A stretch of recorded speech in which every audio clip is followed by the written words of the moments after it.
Saludo tayo. Dalawang beses saludo ha. Yung pag nakita nyo yung sumaludo ako, saludo rin nyo. Yep. Ay, pinatyo.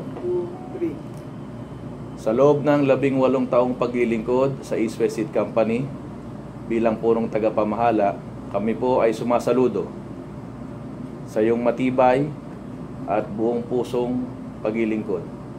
Sa kabila ng ilang pagkakataong hindi pagkakaintindihan, ay naging buo at patuloy ang inyong suporta sa aming departamento. Alam naman po namin sa inyong bagong hamon ay patuloy niyo pong paigtingin na tayo ay magtatagumpay. Muli po, kami po ay sumasaludo. Maraming salamat po. Okay, ayos. Ay, o nga pala ma'am, salamat pala doon sa pag-approve nyo ng aming CAPEX na yate. Matagal na naming pangarap yun. Ngayon nagkatotoo na. So madali na tayong makakapamasyal ngayon. So salamat po. Oh, ano to? May binahabot po sa'yo. Ha? Hindi approve! Pakap! Hindi approve. Ay, ano may totoong dyan ba to?